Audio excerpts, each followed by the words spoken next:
எல்லாருக்கும் வணக்கம். இந்த வீடியோவில் நம்ம எதை பற்றி பார்க்க போகிறோம் அப்படின்னு பார்த்தோம்னா, தற்கால தமிழ்நாடு வரலாறு அந்த புக்கு அந்த வெங்கடேசன் புக்கு பச்சை கலர் இருக்கும் இல்லையா, அதோட நியூ எடிஷன் வந்து விட்டிருந்தாங்க. 2 புக்காக வந்து விட்டிருந்தாங்க. அந்த நியூ எடிஷனில் பெருசாக வந்து ஒன்றும் இல்லை, ஓகேவா. 1, 2 கண்டென்ட் வந்து இன்க்ரீஸ் பண்ணியிருந்தாங்க. இந்தமாரி வந்து பாயிண்ட்டாக வந்து கொடுத்துருக்காங்க. மற்றபடி பெருசாக வந்து டிஃப்ரென்ஸ் வந்து கிடையாது. 1, 2 கண்டென்ட் வந்து இன்க்ரீஸ் பண்ணியிருந்தாங்க, ஓகேங்களா. இதில் வந்து பார்த்தீங்கன்னா, இந்த புக்கில் இந்த பாளையக்காரர் கிளர்ச்சி 1 அப்படிங்கிற தலைப்பு நம்ம ஏற்கனவே வீடியோவாக அப்லோட் பண்ணிட்டோம். பார்க்காதவங்க பார்த்துக்கோங்க. வெங்கடேசனுக்கு தனியாக ப்ளேலிஸ்ட் கிரியேட் பண்ணியிருக்கேன். இதில் வந்து பார்த்தீங்கன்னா, பாளையக்காரர் கிளர்ச்சி 2 அப்படிங்கிறத பற்றி ஜஸ்ட் நான் வாட்ச் ஓவராக பார்த்துக்கோங்க, ஓகேங்களா. ஃபஸ்ட்டு வீரபாண்டிய கட்டபொம்மனை பற்றி கொடுத்துருக்காங்க. இவருடைய பீரியடை பொறுத்த வரைக்கும் 1760லேருந்து 1799 வரையும், ஓகேங்களா. இவருடைய இளமை பருவத்தை பற்றி கொடுத்துருக்காங்க. கருத்தையா 1760 ஜனவரி 3ஆம் தேதி வீரபாண்டியபுர பாளையக்காரர் ஜெகவீரபாண்டிய கட்டபொம்முவுக்கும் சண்முக கனி அம்மாளுக்கும் மகனாக பிறந்தார், ஓகேங்களா. இந்த வீரபாண்டிய கட்டபொம்மனை பொறுத்த வரைக்கும் இவருடைய இயற்பெயர் என்னது? கருத்தையா. இவர் என்ன டேட்டில் பிறந்திருக்காருன்னா ஜனவரி 3ஆம் தேதி, ஓகேங்களா. ஓகே. கட்டபொம்மு என்பது மூலப்பெயர். வீரபாண்டிய கட்டபொம்முவின் இளைய சகோதரர்கள் 2 பேர் வந்து அவங்களுடைய தம்பிகள் 2 பேர் வந்து இருந்திருக்காங்க. ஒருத்தர் பேர் ஊமத்துரை, 2வது பேர் வந்து பார்த்தீங்கன்னா துரைசிங்கம் அப்படின்னு சொல்லுவாங்க, ஓகேங்களா. ஊமத்துரை அவருடைய இன்னொரு பேர் வந்து குமாரசாமி. ஊமத்துரை அல்லது குமாரசாமின்னு சொல்லலாம். துரைசிங்கம் இல்லது செவத்தையா அப்படின்னு சொல்லக்கூடியவங்க 2 தம்பி வந்து இருந்திருக்காங்க. வீர ஜக்கதேவி கட்டபொம்மு குடும்ப குலதெய்வம். கட்டபொம்மனுடைய இந்த குலதெய்வத்தோடைய பேர் என்ன அப்படின்னா வீர ஜக்கதேவி அப்படின்னு சொல்லப்படுது, ஓகேங்களா. அடுத்து மூதாதையரை பற்றி கொடுத்துருக்காங்க. வீரபாண்டிய கட்டபொம்முவின் மூதாதையர் விஜயநகர பேரரசு ஆட்சியின் போது தமிழ்நாட்டுக்கு வந்து குடியேறினாங்க அப்படின்னு சொல்லப்படுது. அவர்களுள் வீர தீரமிக்கவர் பொம்மு. இவர் தெலுங்கில் கெட்டி பொம்மு என்று அழைக்கப்பட்டார். இப்பெயரே காலப்போக்கில் தமிழில் கட்டபொம்மன் என்ற மாறிட்டு அப்படின்னு சொல்லப்படுது. கெட்டி பொம்முவுக்கு வாரிசின்மையால் ஜெகவீர பாண்டியன் வீரபாண்டியபுரத்துக்கு, அதாவது தற்போதைய ஒட்டப்பிடாரம் பாளையக்காரராக வந்து ஆயிருப்பார். இவரே முதல் அல்லது ஆதி கட்டபொம்மன் அப்படின்று அழைக்கப்படுறதா சொல்லப்படுது. அடுத்து பாஞ்சாலங்குறிச்சி பாளையக்காரரை பற்றி கொடுத்துருக்காங்க.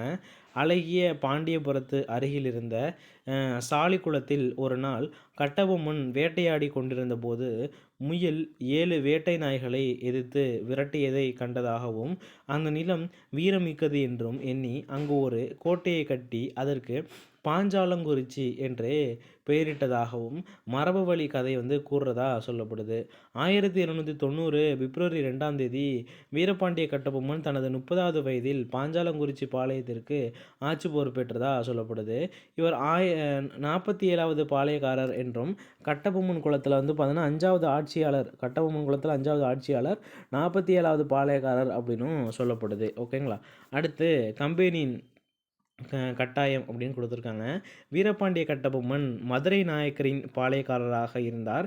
பின்னால மதுரை ஆற்காடு நவாபின் ஆட்சியின் கீழ் வந்தது. 1792 நவாபு ஆங்கிலேயருடன் செய்து கொள்ளப்பட்ட ஒப்பந்தத்தின்படி பாளையக்காரர்களிடமிருந்து கப்பம் வசூலிக்கும் உரிமை வந்து கம்பெனியிடம் ஒப்படைக்கப்பட்டதா சொல்லப்படுது. ஆங்கில கம்பெனி பலத்தாலும் பணபலத்தாலும் பாளையக்காரர்களிடமிருந்து கப்ப நிலுவையையும் வற்புறுத்தி கட்டாயமாக வசூலிக்க முற்பட்டபோது பல பாளையக்காரர்கள் கம்பெனியின் கட்டாயத்துக்கு கட்டுப்பட்டனர். ஆனால் வீரபாண்டிய கட்டபொம்மன் மருது சகோதரர்கள் போன்றோர் ஆங்கில ஆதிக்கத்தை எதிர்த்தனர். இந்த எதிர்ப்பு கிளர்ச்சியாக மாறினதா சொல்லப்படுது. அடுத்து கர்நாடகா ஒப்பந்தம் 1792. 1792 கர்நாடகா நவாப் முகமது அலியும் ஆங்கில கம்பெனியும் செய்து கொண்ட ஒப்பந்தம் பாளையக்காரர் கிளர்ச்சிக்கான மூல காரணம் என்று கருதப்பட்டதா சொல்லப்படுது. இப்புதிய ஒப்பந்தத்தின்படி பாளையக்காரர்களின் விவகாரங்களில் நேரடியாக தலையிட்டு வரி வசூல் செய்யும் உரிமை கம்பெனிக்கு கொடுக்கப்பட்டதா சொல்லப்படுது. மேலும் வழக்கமான கப்பத்தொகையோடு கம்பெனிக்கு சன்மானங்களும் வழங்க வேண்டுமென பாளையக்காரர்கள் நிர்பந்திக்கப்பட்டனர். யாவற்றுக்கும் மேலாக ஆங்கில அதிகாரிகளின் வீடுகளுக்கு தேவையான பொருட்களை வழங்க வேண்டும் என்றும் பாளையக்காரர்கள் வற்புறுத்தப்பட்டனர். சுருங்கக்கூறின் கர்நாடக ஒப்பந்தம் பல வழிகளிலும் தவறாக பயன்படுத்தப்பட்டது. ஒழுங்காக திரை செலுத்தி வந்த வீரபாண்டிய கட்டபொம்மன் இந்த அத்துமீறல்களுக்கு எதிராக போர்க்கொடி உயர்த்தினார். இதுவே அவரது கிளர்ச்சிக்கு ஊன்றுகோலாக இருந்தது. இக்கண்ணோட்டத்தோடு பார்க்கும்போது 1792 கர்நாடக ஒப்பந்தம் தற்கால தமிழ்நாட்டு வரலாற்றின் முக்கிய திருப்புமுனை ஏற்படுத்தியது அப்படின்னு சொல்லலாம்னு சொல்லியிருக்காங்க. ஓகே, அடுத்து கட்டபொம்மனும் ஜாக்சனும். வீரபாண்டிய கட்டபொம்மன் மேலதிகாரிகளின் கட்டளைகளுக்கு கட்டுப்பட்டவர். சட்டங்களையும் சம்பிரதாயங்களையும் மதிக்க தெரிந்தவர். நவாபுக்கோ கம்பெனிக்கோ கட்ட வேண்டிய கப்பத்தை தவறாது காலத்தை கட்டி வந்தவர். அதனால் வீரபாண்டிய கட்டபொம்மன் மீது கம்பெனி மேலதிகாரிகளிடம் நல்ல மதிப்பு மரியாதையும் இருந்தது. வானம் பொய்த்ததால் விளைச்சல் வெகுவாக குறைந்தது. பாஞ்சாலங்குறிச்சி பஞ்சத்தின் பிடியில் சிக்குண்டது. எனவே வீரபாண்டியனால் வழக்கம் போல பாளைய மக்களிடமிருந்து வரி வசூல் செய்து உரிய நேரத்தில் கப்பம் செலுத்த முடியாமலேயே போயிற்று. ராமநாதபுரம் மாவட்ட கலெக்டராக இருந்த காலின் ஜாக்சன் உண்மை நிலைமையை அறியாமல், வீரபாண்டியனை சரியாக புரிந்து கொள்ளாமல், கம்பெனியையும் கலந்து ஆலோசிக்காமல் அவசரப்பட்டு கட்டபொம்மனை தண்டிக்கும் பொருட்டு ஒரு படையை அனுப்ப ஏற்பாடு செஞ்சிருக்காரு.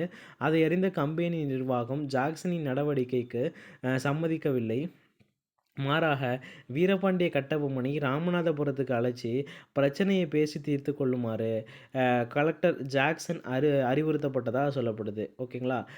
கம்பெனியின் கட்டளைப்படி கலெக்டர் ஜாக்சன் என்ன பண்ணுறாருன்னா 1798 ஆகஸ்ட் 18ஆம் தேதியிட்ட கடிதத்தில் 2 வாரங்களில் ராமநாதபுரத்தில் தன்னை சந்திக்குமாறு வீரபாண்டியனுக்கு தெரிவிக்கிறாப்புல.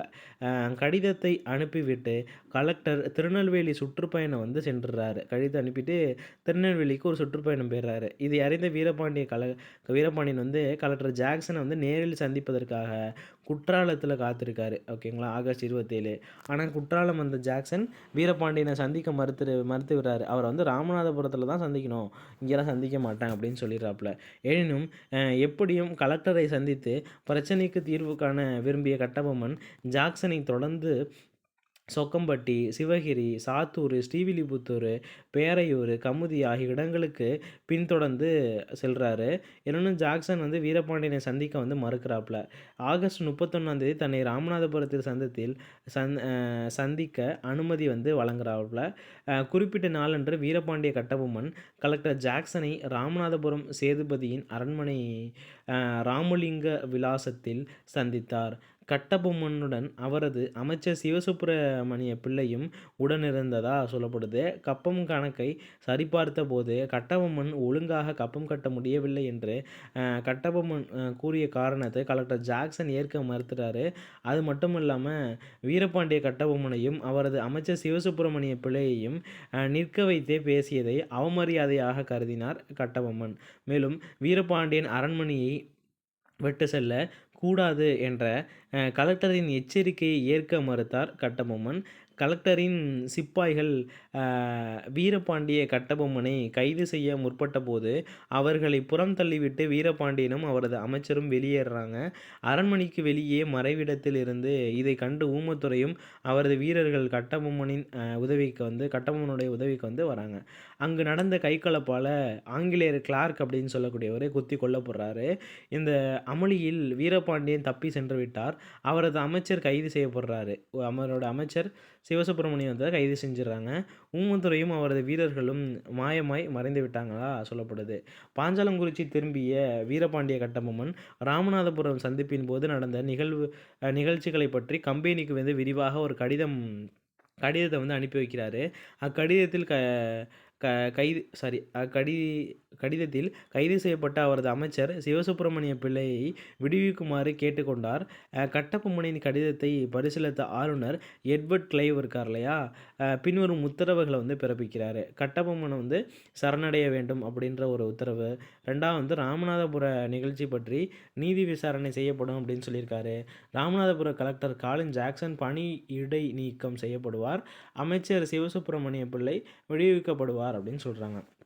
ராமநாதபுரம் நிகழ்ச்சி பற்றி விசாரிக்க வில்லியம் ப்ரவுன், வில்லியம் ஓரம், ஜான் காசாமேஜர் ஆகியோர் அடங்கிய விசாரணை கமிஷன் நியமிக்கப்பட்டது. அக்கமிஷன் சமர்ப்பித்த அறிக்கையின் பின்வரும் முடிவுகளை தெளிவாக இருந்தது அப்படின்னு சொல்லப்படுது. பாளையக்காரர் வீரபாண்டிய கட்டபொம்மன் கீழ்ப்பணிய மறுத்தார், ஆனால் கலகம் செய்தார் என்பதற்கான எவ்வித ஆதாரமும் இல்லை அப்படின்னு சொல்லப்படுது. கலெக்டர் காலின் ஜாக்சனின் நடத்தை கண்டிக்கத்தக்கதாக சொல்லப்படுது. கலெக்டரின் கட்டளையை கட்டபொம்மன் நிறைவேற்றியதில் காலதாமதம் எதுவுமே கிடையாது அப்படின்னு சொல்லப்படுது. பேட்டி கொடுக்காமல் 23 நாட்கள் அலைய விட்டதால் வீரபாண்டியன் அவமதிக்கப்பட்டார். ராமநாதபுரம் அரண்மனையில் கடுமையாக நடத்தப்பட்டதால் தான் கட்டபொம்மன் பாதுகாப்பு கருதி வெளியேற நேரிட்டது. கலவரத்தின் குத்தப்பட்டு உயிரிழந்த கிளார்க்கின் குடும்பத்துக்கு உரிய இழப்பீட்டை வீரபாண்டிய கட்டபொம்மன் ஏற்க வேண்டும் அப்படின்னு சொல்கிறாங்க. சுருங்கக்கூரின் விசாரணை குழு கட்டபொம்மனை நிரபராதி என்று தீர்மானித்தது. ராமநாதபுரம் மாவட்ட ஆட்சியாளர் ஜாக்சனுக்கு பதிலாக எஸ்ஆர் லூசிங்டன் அப்படின்னு சொல்லக்கூடியவரை நியமிச்சிடுறாங்க. ஓகேங்களா. அடுத்து கம்பெனி விரோத நடவடிக்கைகள் அப்படின்றத பற்றி கொடுத்துருக்காங்க. வீரபாண்டிய கட்டபொம்மன் சம்பந்தமாக ஆங்கில கம்பெனி நியாயமாக நடந்து கொண்டாலும் ராமநாதபுர ஆட்சியர் ஜாக்சனால் தனக்கு ஏற்பட்ட அவமானத்தை அவரால் மறக்க முடியவில்லை. கம்பெனியை நம்பினாலும் கம்பெனி அதிகாரியை நம்ப முடியாது என்று முடிவுக்கு வந்தார் கட்டபொம்மன். ஆங்கிலேயரின் ஆதிக்கத்திலிருந்து விடுபட வேண்டும் என்று தீர்மானித்த அவர் சிவகங்கை மருதுபாண்டியன் ஆங்கிலேயருக்கு எதிராக உருவாக்கிய கூட்டமைப்பில் ஆர்வத்துடன் பங்கேற்கிறாரு. 1799 ஜூன் முதல் தேதி கட்டபொம்மன் தனது வீரர்களுடன் மருதுபாண்டியனை சந்திக்க சிவகங்கை புறப்படுறாரு. இருவரும் சந்தித்து பேசிய பின் ஜூன் 5 மருதுபாண்டியன் அனுப்பிய வீரர்களுடன் வீரபாண்டியன் பாஞ்சாலங்குறிச்சி திரும்புகிறாரு. கட்டபொம்மனின் நடவடிக்கைகளை கூர்ந்து கவனித்து வந்த ராமநாதபுர ஆட்சியர் கம்பெனிக்கு அவரது அறிக்கையை அனுப்பினார். கட்டபொம்மனின் கம்பெனி விரோத நடவடிக்கைகள் ஆங்கிலேயரை விழிப்படைய செய்ததாக சொல்லப்படுது. அடுத்து சிவகிரி படையெடுப்பு. பிரிட்டிஷ் படைகள் மைசூர் போரில் ஈடுபட்டிருந்ததை தனக்கு சாதகமாக பயன்படுத்தி கொண்டு தனது படைபலத்தையும் செல்வாக்கையும் பெருக்கிக் கொள்ளும் முயற்சியில் தீவிரமாக செயல்பட்டார் கட்டபொம்மன். பாஞ்சாலங்குறிச்சி கோட்டை சமவெளியில் இருந்தமையால் அது எதிரியின் தாக்குதலை தாங்காது என்பதை அறிந்த கட்டபொம்மன் பலமிக்க சிவகிரி கோட்டையை கைப்பற்ற தீர்மானிக்கிறார். சிவகிரி பாளையக்காரர் ஆங்கிலேயரின் ஆதரவாளர், ஆனால் அவரது மருமகனும் கம்பெனிக்கு எதிரானவங்களாக இருக்காங்க. எனவே வீரபாண்டியன் அவர்களது துணையுடன் தளவாய் குமாரசாமி நாயக்கர் தலைமையில் ஒரு படையை சிவகிரிக்கு அனுப்பி வைத்தார் கட்டபொம்மனின் சிவகிரி படையெடுப்பு ஆங்கிலேயருக்கு விடப்பட்ட சவாலாக கருதப்படுறதா சொல்லப்படுது. அடுத்து பாஞ்சாலங்குறிச்சி போர் 1799. வீரபாண்டிய கட்டபொம்மனுக்கு சாதகமாக இருந்த சூழ்நிலை 4ஆம் மைசூர் போரின் முடிவில் பாதகமாக போனதாக சொல்லப்படுது. இந்த போரோட வெற்றி வாகை சூடிய கவர்னர் ஜெனரல் வெல்லஸ்லி பிரபு பார்த்தீங்கன்னா கட்டபொம்மனின் எதிர்ப்பை முறியடிக்க தக்க தருணத்தை எதிர்பார்த்திருந்தார். கட்டபொம்மனின் கிளர்ச்சி நடத்தைக்கு இராணுவம் தீர்வு காண தீர்மானித்தார். அதன்படி கட்டபொம்மன் கம்பெனியின் விரோதிகளுடன் கூட்டு சேராமல் பார்த்து கொள்ளுமாறு அறிவுறுத்தப்பட்டார். 1799 மார்ச் 16. ஓகேங்களா. அடுத்து திருச்சி, தஞ்சை, மதுரையில் இருந்த படைகள் திருநெல்வேலிக்கு விரையுமாறு உத்தரவிட்டார். இவருடன் திருவிதாங்கூர் மன்னரின் படையினரும் சேர்ந்து கொண்டனர். பாளையக்கார முறையை ஒழிப்பதன் மூலம் பாளையக்காரர்களின் கிளர்ச்சியை முறியடித்து விடலாம் என்பது வெல்லஸ்லியின் திட்டம். 4ஆம் மைசூர் போர் ஆங்கிலேயருக்கு சார்பாக முடிந்ததற்கும் கட்டபொம்மன் சிவகிரி மீது படையெடுத்தும் வெல்லஸ்லி பிரபு எதிர்பார்த்த சந்தர்ப்பத்தை கொடுத்தும் பழுத்து காய்ச்சிய இரும்பை அடிப்பதை போன்று கட்டபொம்மனை களையெடுக்க மேஜர் ஜே ஃபானர்மேன் கூடுதல் அதிகாரிகளுடன் பலமிக்க படையோடும் அனுப்பினார். ஓகேங்களா.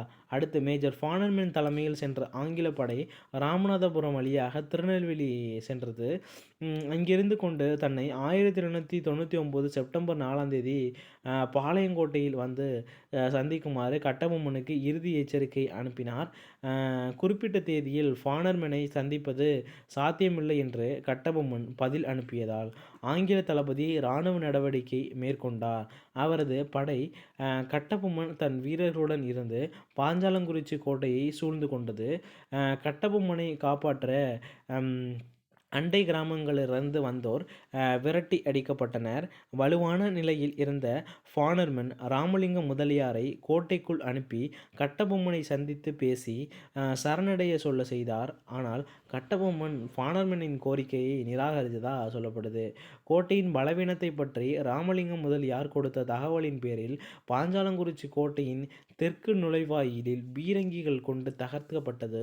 எட்டயபுரம் மற்றும் திருவிதாங்கூர் படைகள் மேற்கு வாயிலை தாக்கினர். உள்ளே நுழைந்து ஆங்கில படையை எதிர்கொண்ட ஊமத்துறையின் வீரர்கள் பேரழிவை ஏற்படுத்தினர். தளபதி காலின் கொல்லப்பட்டார்.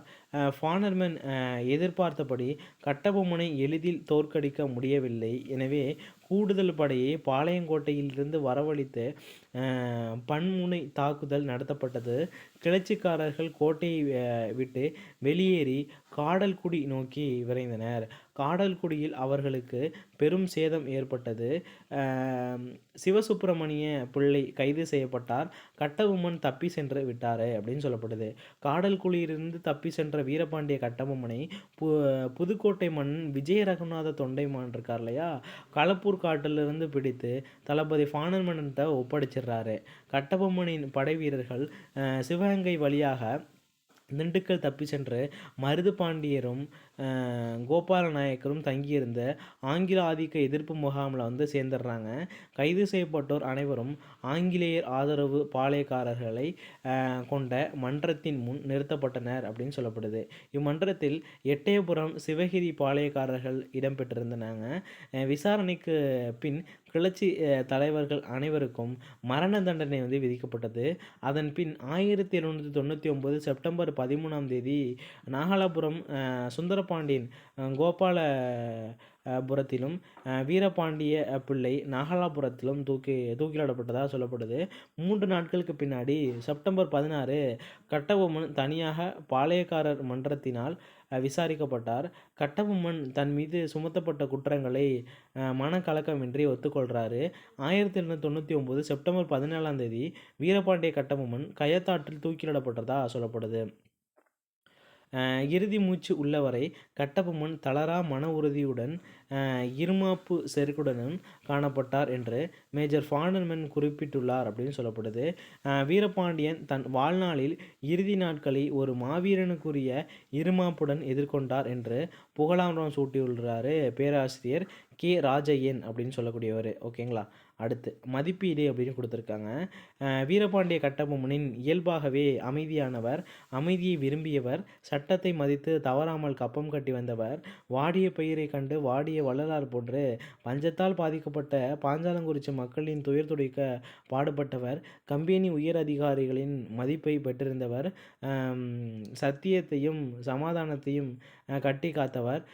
அப்படிப்பட்ட அகிம்சா மூர்த்தியை ராமநாதபுரம் மாவட்ட ஆட்சியர் அவமதித்தார், உதாசீனப்படுத்தினார். அதன் காரணமாக கட்டபொம்மன் ஆங்கில ஆதிக்கத்துக்கு எதிராக போராட துணிந்தார்.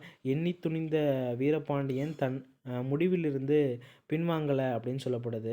கிளர்ச்சிக்கார கட்டபொம்மன் மருது பாண்டியன் உருவாக்கிய ஆங்கில எதிர்ப்பு கூட்டணியில் தன்னை இணைத்து கொண்டார். திருநெல்வேலி கிளர்ச்சிக்கார பாளையக்காரர்களுக்கு தலைமை தாங்கினார். ஆங்கிலேய ஆதரித்த சிவகிரி மீது படையெடுத்தார். ஒற்றல் மூலம் எதிரிகளின் நடமாட்டங்களை கண்காணித்தார்.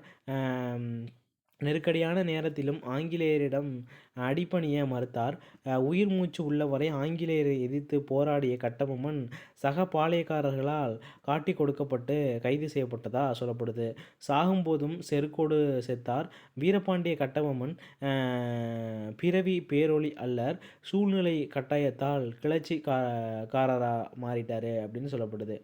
ஊமத்துறை அண்ணனும் தம்பியும் அப்படின்னு கொடுத்துருக்காங்க.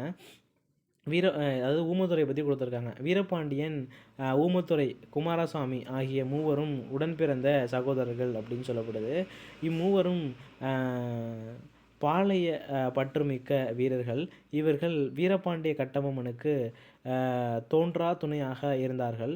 குறிப்பாக ஊமத்துரை ஆங்கில கிழக்கிந்திய கம்பெனிக்கு எதிரான பாளையக்காரர் போரில் பிரதான பங்கேற்றார். 1798 ராமநாதபுர சேதுபதியின் அரண்மனையில் கட்டபொம்மனின் உயிருக்கு ஊறு நேருவித்த நேரத்தில் ஆங்கில பாதுகாவலர் வீரர்களுடன் போரிட்டு கட்டபொம்மன் தப்பி செல்ல காரணமாக இருந்தவர் இந்த ஊமத்துரை தான்.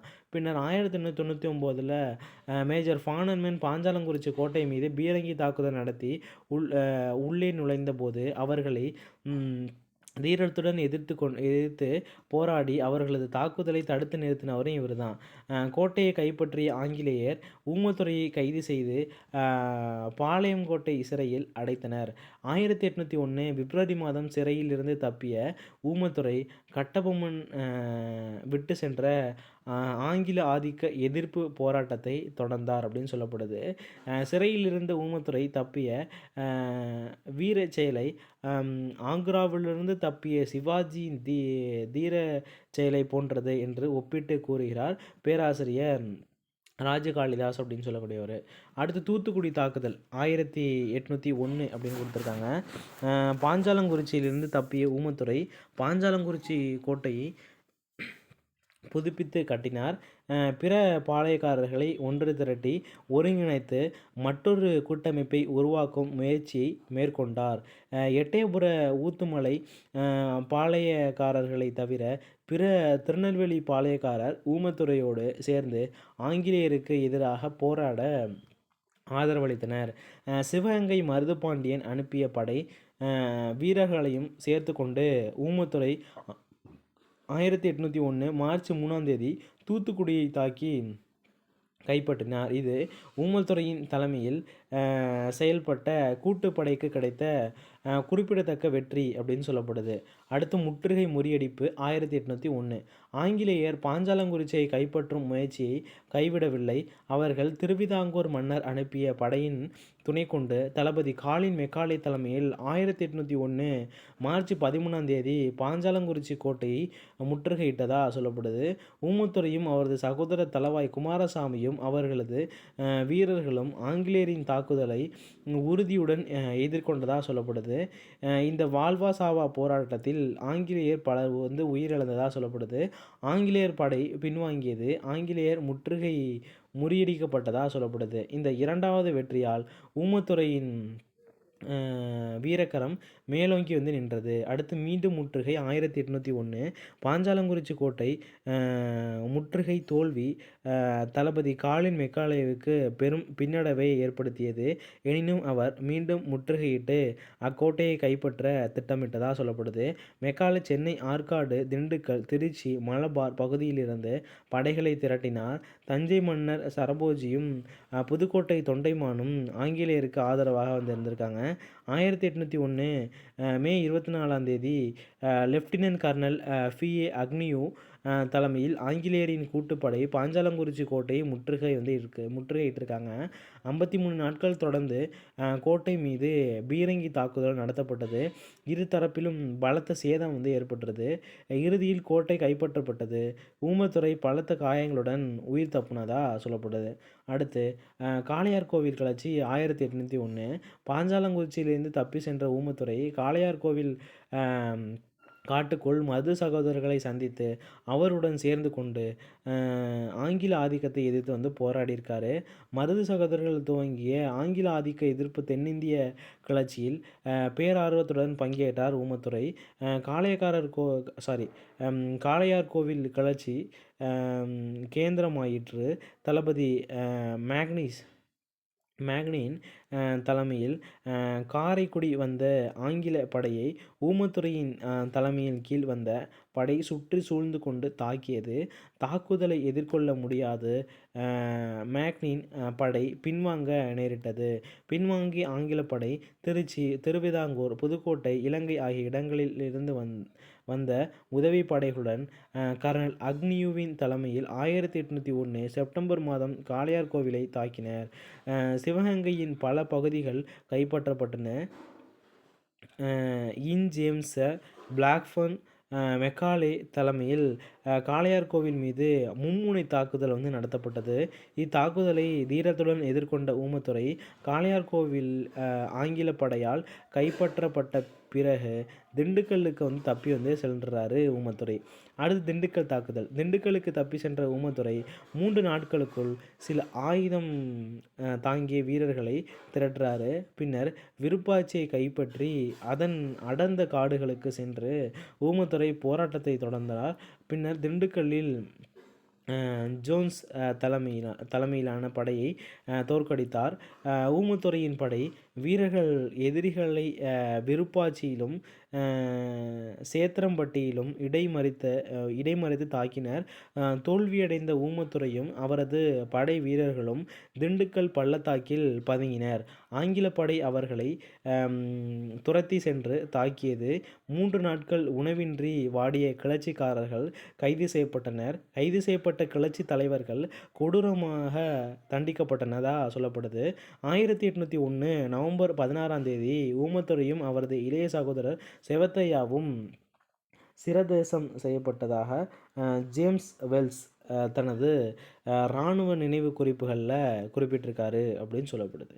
அடுத்து மதிப்பீடு.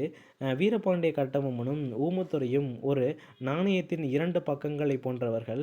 இவ்விருவரும் பாஞ்சாலங்குறிச்சி பாளையத்தின் சுதந்திரமாக ஆற்காடு நவாப் ஆங்கில கம்பெனி ஆதிக்கத்தை எதிர்த்து இரட்டை குழல் துப்பாக்கியாக இருந்து போராடினாங்க அப்படின்னு சொல்லப்படுது. அண்ணன் விட்டு சென்ற பணியை தம்பி தலைமை மேற்கொண்டு தொடர்ந்தார். பாளையங்கோட்டை சிறையில் இருந்து தப்பி வந்த ஊமைத்துரை பாஞ்சாலங்குறிச்சி கோட்டையை புதுப்பித்து பலப்படுத்தினார். தூத்துக்குடி தாக்குதலை வெற்றிகரமாக நடத்தியிருப்பார். பாஞ்சாலங்குறிச்சி மீண்டும் தாக்கப்பட்ட போது தீரத்துடன் எதிர்கொண்டிருப்பார். காளையார்கோவில் கிளர்ச்சியின் போது திண்டுக்கல் தாக்குதல் போதும் எதிரிகளை திறனடைய செஞ்சிருப்பார் அப்படின்னு சொல்லியிருப்பாங்க. ஓகேங்களா, அதாவது திணற செஞ்சிருப்பார். ஓகேங்களா. அடுத்து ஊமைத்துரையும் அவரது இளவல் துரைசிங்கம் அதாவது செவத்தையாவும் மருது சகோதரருடன் சேர்ந்து விரிவான ஆங்கில ஆதிக்க எதிர்ப்பு போராட்டத்தில் பங்கேற்றாங்க. ஊமைத்துரை துறைபோகிய ராஜதந்திரி, போர் முறைகளையும் நுட்பங்களையும் உத்திகளையும் கைவர கற்றவர். பிற பாளையக்காரர் போராளிகளுடன் ஒருங்கிணைந்து செயல்படக்கூடிய தலைமை திறன் மிக்கவர். ஆங்கில ஆதிக்கத்தை இறுதி வரை எதிர்த்து போராடி உயிர் தியாகம் செய்தவர். தற்கால தமிழ்நாட்டு வரலாற்றின் போராளிகள் பட்டியலில் இடம் பெறத்தக்கவர் ஊமைத்துரை என்பதில் ஐயமில்லை. அடுத்து அரசு வேலுநாச்சியாரை பற்றி கொடுத்துருக்காங்க. 1730லேருந்து 1790 வரையும். இதில் முத்து வடுகநாதரை பற்றி கொடுத்துருக்காங்க. வீரபாண்டியர் ஆங்கில ஆதிக்கத்தை எதிர்த்த முதல் பெண் அரசி என்ற பெருமைக்குரியவர். இவர் சிவகங்கை சீமையை ஆட்சி செய்த முத்துவடுகநாதருடைய மனைவி தான் வேலுநாச்சியார்.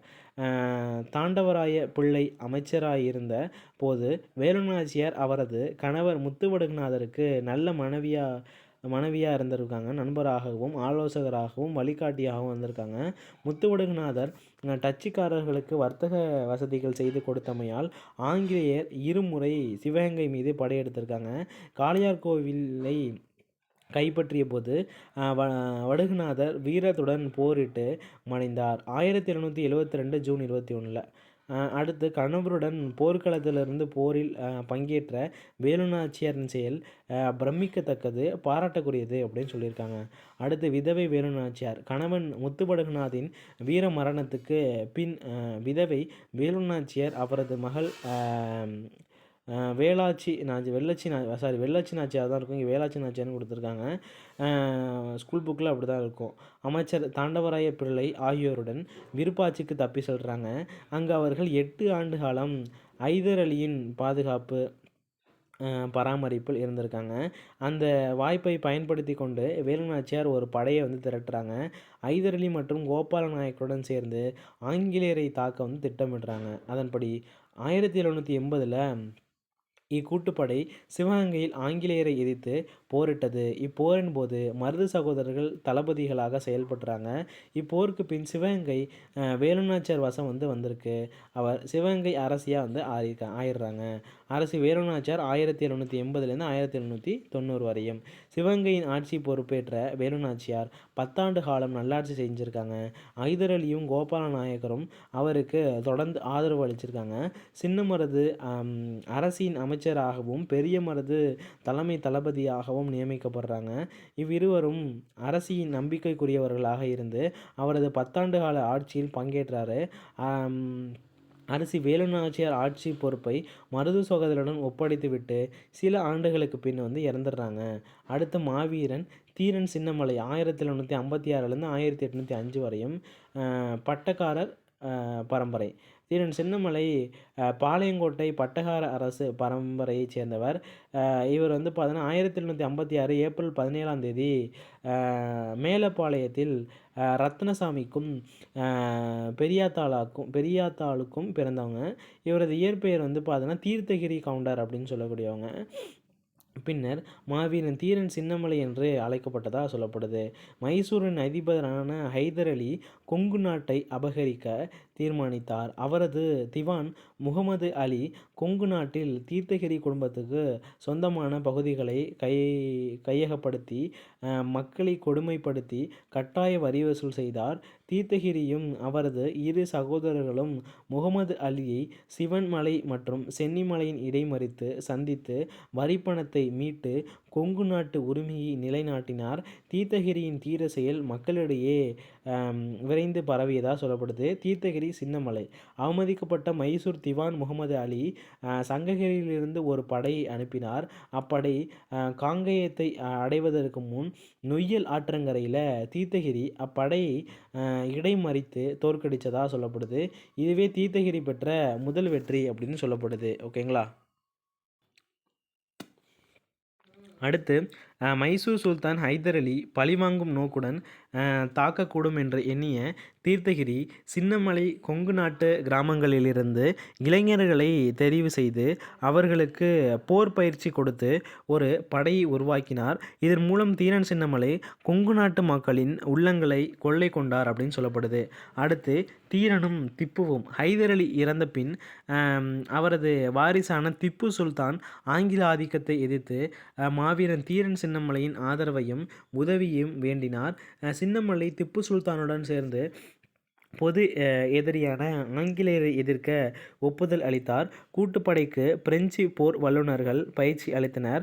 4ஆம் மைசூர் போரின் போது தீரன் சின்னமலையின் வீரர்கள் திப்பு சுல்தானின் தலைமையில் கீழ் மாலவல்லி போர் முனையில் ஆங்கில படையை எதிர்த்து போரிட்டனர். இப்போரில் திப்பு சுல்தான் கொல்லப்பட்டதாக சொல்லப்படுது. ஓடாநிலை வெற்றி. திப்பு சுல்தான் இறந்த பின்னர் தீரன் சின்னமலையும் அவரது வீரர்களும் கொங்கு நாடு திரும்பினர். ஆங்கிலேயரை எதிர்கொள்வதற்கான முயற்சிகளை மேற்கொண்டனர்.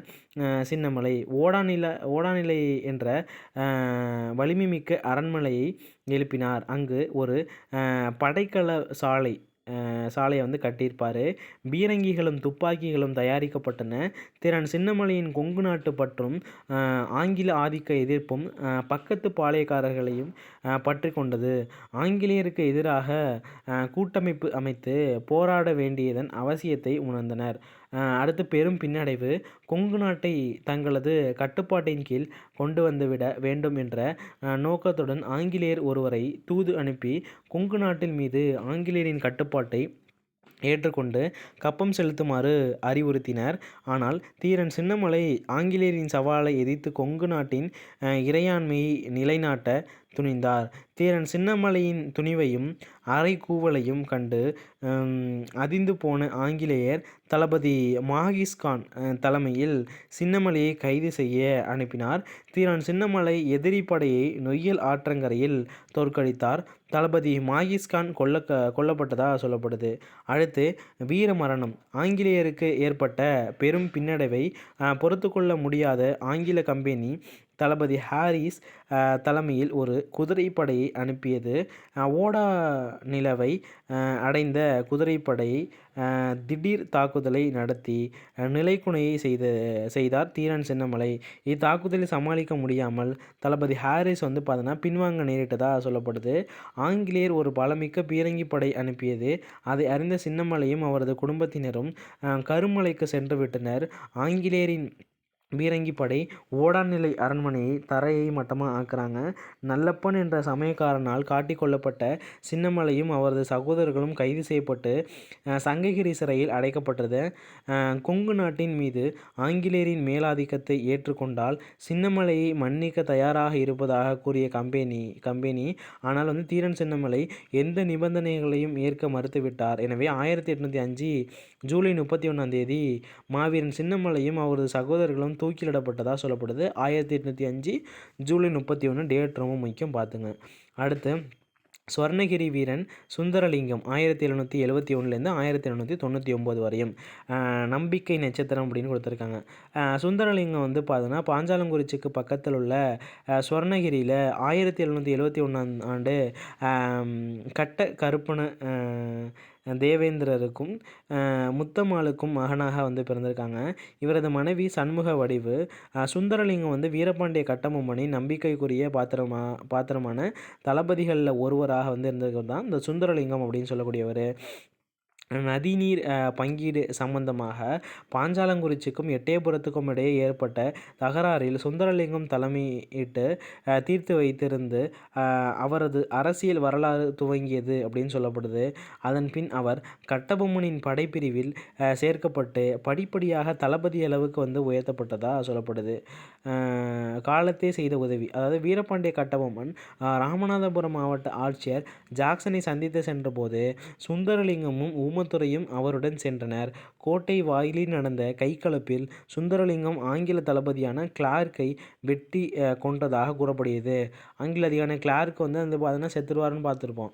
அவரை வெட்டி கொன்னதே வந்து பார்த்தோன்னா இந்த சுந்தரலிங்கம் தானா.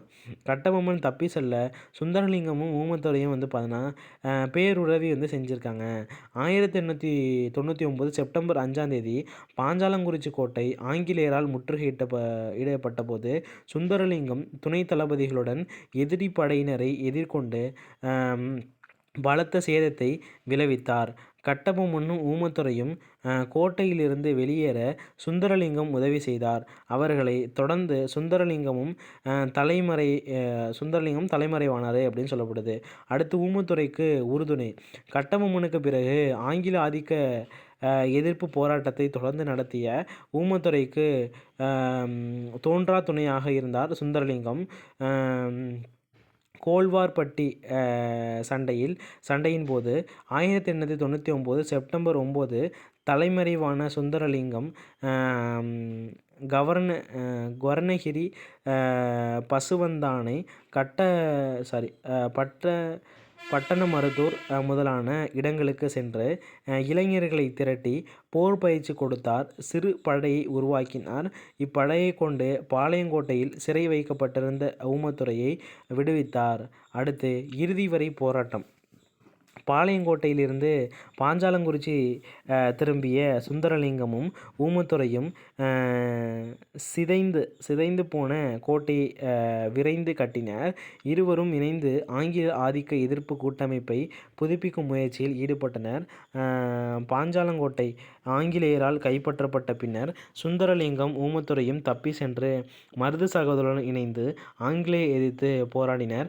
அவர்களுக்கு அடைக்கலம் கொடுத்தமையால் ஆங்கிலேயர் சிவகங்கை மீது படையெடுத்து மருது சகோதரர்களை கைது செய்து தூக்கிலிடப்பட்டனர். அதேபோன்று சுந்தரலிங்கமும் ஊமத்துரையும் விருப்பாட்சியில் கைது செய்யப்பட்டு பாஞ்சாலங்குறிச்சி பீரங்கிமேட்டில் ஒரே நாளில் ஒரே இடத்தில் தூக்கிலிடப்பட்டனர்.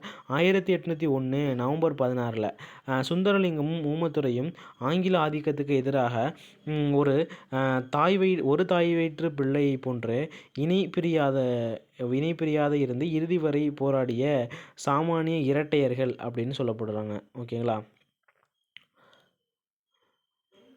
அடுத்து வந்து பார்த்தோன்னா மாமன்னன் மருதுபாண்டியனை பற்றி கொடுத்துருக்காங்க. 1748லேருந்து 1801 வரையும். இளைய பருவம் மருதுபாண்டியனை பொறுத்த வரைக்கும் 1848 டிசம்பர் 15ஆம் தேதி மூக்கையா பழனியப்பனுக்கும் பொன்னாத்தாளுக்கும் சிவகங்கையில் அருப்புக்கோட்டைக்கு அருகே உள்ள நரிக்குடி என்ற கிராமத்தில் பிறந்தார். அவரது இளவல் சின்னமருது 1753 வந்து பிறந்திருப்பார். உடையார் சேர்வை ராமநாதபுரம் மன்னரின் இராணுவத்தின் தளபதியாக இருந்தபோது அவரது குடும்பத்தை நரிக்குடியிலிருந்து விருதுநகருக்கு வந்து மாற்றினார் அப்படின்னு சொல்லப்படுது. அடுத்து மருது சகோதரர்களை பொறுத்த வரைக்கும் மருது சகோதரர் என்று அழைக்கப்பட்ட பெரிய மருதும் சின்ன மருதுவும் சூரன் கோட்டையில் போர்க்கலையில் பயிற்சி பெற்றவங்க. இருவரும் வளாரின்னு சொல்லக்கூடிய வளாரி எறிவதில் அசகாய சூரர்கள் அதை ஆற்றல் மிக்க போர்க்கருவியாக பயன்படுத்தினாங்க. ராமநாதபுரம் மன்னர் முத்து விஜய ரகுநாத சேதுபதி வந்து பார்த்தோன்னா இவர்களுக்கு பாண்டியர்கள் என்று பெயர் சூட்டி பெருமைப்படுத்தினதாக சொல்லப்படுது. சிவகங்கை மன்னர் முத்துவடுகநாதர் மருது சகோதரர்களின் வீரதீர செயல்களை பற்றி கேள்விப்பட்டு இச்சகோதரர்களை கேட்டு பெற்று தனது இராணுவத்தில் தளபதிகளாக சேர்த்து கொண்டார். பெரிய மருதுவும் சின்ன மருதுவும் இணைப்பிரியா இரட்டையர்களாக இருந்து ஆங்கில ஆதிக்கத்தை எதிர்ப்பு போராடினார். 1772 ஆங்கில தளபதி ஃபான்ஜோர் காளையார் கோவிலை தாக்கிய போது சிவகங்கை மன்னர் முத்துவடுகநாதர் உயிரிழந்திருப்பார். அந்த நெருக்கடியான நேரத்தில் மருது சகோதரர்கள் ராணி வேலுநாச்சியாரை பாதுகாப்புடன் மைசூர் சுல்தான் ஹைதர் அலியின் கட்டுப்பாட்டில் இருந்து திண்டுக்கல்லுக்கு அழைத்து சென்றார். அங்கு அவர்கள் மைசூர் சுல்தானின் பாதுகாப்பில் பராமரிப்பிலும் வந்து இருந்திருக்காரு அப்படின்னு சொல்லப்படுது. அடுத்து கள்ளர்கொடி வெற்றி 1789. வேலுநாச்சியார் ஆற்காடு நவாபின் ஆதரவோடு சிவகங்கை அரசி ஆனார். அதற்கு கைமாறாக 8 ஆண்டு காலமாக கட்டப்படாமல் இருந்த கப்பத்தை கட்ட வேண்டும் என்று நிபந்தனை விதித்தார். அரசி அந்த நிபந்தனையை நிராகரித்தார். மருது பாண்டியர்கள் நவாபுக்கு சொந்தமான பகுதிகளை சூறையாடினார். எனவே ஆற்காடு நவாபும் ஆங்கிலேயரின் இராணுவ உதவியோடும் கள்ளர்குடியை தாக்கினர். மருது பாண்டியர்கள் அத்தாக்குதலை முறியடித்தனர். கள்ளர்குடி வெற்றி அவர்களது இராணுவ தலைமையை பறைசாற்றியது அப்படின்னு சொல்லப்படுது. அடுத்து கட்டபொம்மனும் மருது பாண்டியர்கள் பாஞ்சாலங்குறிச்சி வீரபாண்டிய கட்டபொம்மனோடு நெருங்கிய தொடர்பு கொண்டு அவருடைய ஆலோசனையை பெற்று வந்தனர். கட்டபொம்மன் தூக்கிலிடப்பட்ட பின்னர் 1899 அக்டோபர் 9 மருது சகோதரர்கள் ஊமத்துறை சகோதரர்களுக்கு அடைக்கலம் கொடுத்து ஆதரித்தனர் அப்படின்னு சொல்லப்படுது. ஓகேங்களா. அடைக்கலம் அடைந்த அவர்களை ஒப்படைக்க மறுத்ததால் ஆங்கிலேயர் சிவகங்கையை தாக்கினர். அதாவது 1801 மருது பாண்டியர்கள் அத்தாக்குதலை முறியடித்து ஆங்கிலேயருக்கு சொந்தமான 3 மாவட்டங்களை வந்து கைப்பற்றியிருப்பாங்க. அடுத்து காளையார்கோவில் போர் 1801. மருது பாண்டியர்கள் ஆங்கிலேயர் ஆதிக்கத்தை தீவிரமாக எதிர்த்து வந்தனர். இந்த எதிர்ப்புக்கு ராமநாதபுரம் தஞ்சை மதுரை பகுதி தலைவர்கள் ஆதரவளித்தனர். 4ஆம் மைசூர் போரில் போது அதாவது 1899 மருது பாண்டியனின் ஆதரவாளர்கள் ஆங்கிலேயரின் காவல் நிலையங்களை தாக்கி ஆயுதங்களை கைப்பற்றினர். ஆங்கிலேயரை எதிர்த்து துணிந்த அனைவரையும் ஊக்குவித்து ஓரணியில் கொண்டு வந்தனர். 1801 ஜூன் மாத வரலாற்று முக்கியத்துவம் மிக்க சுதந்திர பிரகடனத்தை வெளியிட்டார். மருது பாண்டியனின் ஆங்கிலேயர் ஆதிக்க எதிர்ப்பை முடிவுக்கு கொண்டு வர தீர்மானித்த கம்பெனி வலிமைமிக்க படை அனுப்பி சிறுவயலை தாக்கியது. காளையார் கோயிலை கைப்பற்றினார். ஆங்கிலேயரின் பிடியிலிருந்து தப்பிய மருது பாண்டியர்கள் சிங்கம்புணரி காடுகளுக்கு தப்பி சென்றனர். அதாவது அக்டோபர் 19 1801 அக்டோபர் 24 மருது பாண்டியர்கள் திருப்பத்தூர் கோட்டையில் தூக்கிலிடப்பட்டிருக்காங்க. 1801 அக்டோபர் 24 மருது பாண்டியர்கள் வந்து திருப்பத்தூர் கோட்டையில் தூக்கிலிடப்பட்டிருக்காங்க. ரொம்ப முக்கியமானதை நோட் பண்ணிக்கோங்க. அடுத்து பிறவி பேரொழிகள் அப்படின்னு கொடுத்துருக்காங்க. மருது பாண்டியர்கள் பிறவி பேரொழிகள் அவர்கள் ஆங்கிலேய ஆதிக்க எதிர்ப்பு இயல்பானது தீர்மானமானது. ஓகேங்களா. இவர்கள் ஆங்கிலேயருக்கு எதிராக பாளையக்காரர் கிளர்ச்சியை மக்கள் விடுதலை இயக்கமாக மாற்றினர். மருதுபாண்டியன் சுதந்திர பிரகடனம் சாதி மத நிற இன பிராந்திய வேறுபாடின்றி மக்கள் சார்பாக ஆங்கிலேயர் ஆதிக்கத்துக்கு எதிராக விடப்பட்ட அறைகூவலாகவும், மருதுபாண்டியர்களின் விடுதலை உணர்வும் வீரமும் நாட்டுப்பற்றும் பாளைய எல்லை கடந்தவை, தன்னலமற்றவை, அப்பழுக்கற்றவை. 1813 ஜே கோர்லே என்ற ஆங்கில ஆராய்ச்சியாளர் மருதுபாண்டியர் பற்றி எழுதிய நூலில் மருதுபாண்டியரின் போர் பிரகடனம் கிபி 85ஆம் ஆண்டில் ரோமானிய ஆதிக்கத்தை எதிர்த்து நிகழ்த்திய பிரிட்டனிய தளபதி கால்காஸ் பேருரைக்கு இணையானது என்று குறிப்பிட்டிருக்காங்க. சுருங்க கூறின் மருதுபாண்டியர்கள் முன்னின்று நடத்திய போராட்டம் அதன் பின் வந்த போராட்டங்களுக்கு முன்னோடியாக அமைந்தது. எளிதில் மிகையாகாது மக்கள் நாயகனாக திகழ்ந்த மருதுபாண்டியன் ஆங்கிலேயர் புயலுக்கு முன் ஏற்றி வைத்த அகல்விளக்கு போன்றது என்று குறிப்பிட்டுள்ளார். ஓகேங்களா. தமிழ்நாட்டு வரலாற்று ஆசிரியர் ராமசாமி அவர்கள் வந்து சொல்லியிருக்காரு.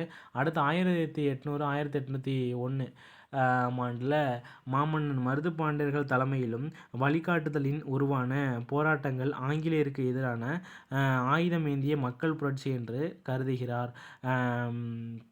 பொன் முத்துராமலிங்கம் மருதுபாண்டியர்களின் தலைமையில் நடைபெற்ற தென்னிந்திய கிளர்ச்சி இந்திய விடுதலை போராட்ட பயணத்தில் தனித்தன்மை வாய்ந்த மாமுயற்சியின் துவக்கமாகும் என்று குறிப்பிட்டிருக்காரு பேராசிரியர் கே ராஜையன். இதெல்லாம் தேவையில்லாதது. பாளையக்காரர் கிளர்ச்சிகள் கற்பிக்கும் படிப்பினை என்ன? ஆங்கிலேய கம்பெனி நாயக்கர்களின் ஆதரவோடும் நவாபுகளின் இயலாமையாலும் தமிழ்நாட்டின் காலூன்றி வேர்விட்டு வளர்க்கப்பட்டது. வர்த்தகம் செய்ய வந்த வியாபாரிகள் ஆட்சியாளர் ஆயினாங்க. அவர்கள் தங்களது பலமிக்க கடற்படையாலும் தரைப்படையாலும் நவீன அறிவியல் ஆட்சியாளர்களோடு கூட்டு சேர்ந்து படிப்படியாக தங்களது அதிகார ஆதிக்க எல்லையை விரிவுபடுத்தினர். குரங்கு தன் குட்டியின் வாயை விட்டு வெள்ளத்தில் ஆழத்தை அறிந்து கொள்வதை போன்று ஆங்கிலேயர் நவாபுகளை கொண்டு தமிழ்நாட்டு அரசியல் ஆழத்தை கணக்கிட்டு ஆட்சியை பிடித்தனர். இதற்காக அவர்கள் பாளையக்காரர்கள் கிளர்ச்சிகளை முறியடிக்க வேண்டியதாயிற்று. அரசாங்க அதிகார பிரயோகம் அத்துமீறப்படும் போது பாதிக்கப்படுவோர் கிளர்ந்தெழுவர். அதைத்தான் பாளையக்காரர்கள் செய்தனர். ஆங்கில ஆதிக்கத்தை எதிர்த்து போராடினர். அவர்களது ஆங்கில எதிர்ப்பு போராட்டம் பின்வந்த இந்திய விடுதலை போராட்டங்களுக்கு முன்னோடிகளாக திகழ்ந்தது. தமிழ்நாடு இந்திய சுதந்திர போராட்டத்தின் தோற்றுவாய் என்றால் மிகையாகாது அப்படின்னு சொல்லி இதை கம்ப்ளீட் பண்ணிடுறாங்க. ஓகேங்களா. இது போல் வந்து பார்த்தோம்னா இந்த வெங்கடேசன் புக்கில் இருக்கக்கூடிய ஒவ்வொரு தலைப்பையும் என்னால் முடிஞ்ச அளவுக்கு நான் நடத்தி போடுறேன். இதுக்கு தனியாக ப்ளேலிஸ்ட் க்ரியேட் பண்ணியிருக்கேன். அது மாதிரி பிரகதீஷ் பப்ளிகேஷனும் ஒவ்வொரு தலைப்பாக வீடியோஸ் என்னால் முடிஞ்ச அளவு அப்லோட் பண்ணிகிட்ருக்கேன். அதுக்கும் தனியாக ப்ளேலிஸ்ட் க்ரியேட் பண்ணி வச்சுருக்கேன். அந்த வீடியோஸ்லாம் பார்க்காதவங்க பார்த்துக்கோங்க. இது போல் தொடர்ந்து வீடியோஸ்லாம் நீங்கள் தெரிஞ்சுக்கணும் அப்படின்னு நினச்சிங்கன்னா மறக்காம நம்ம சேனலை சப்ஸ்கிரைப் பண்ணிவிட்டு இந்த வீடியோக்கு லைக் பண்ணாத லைக் பண்ணிட்டு உங்கள் ஃப்ரெண்ட்ஸுக்கும் ஷேர் பண்ணிடுங்க. ஓகேங்களா. தேங்க்யூ.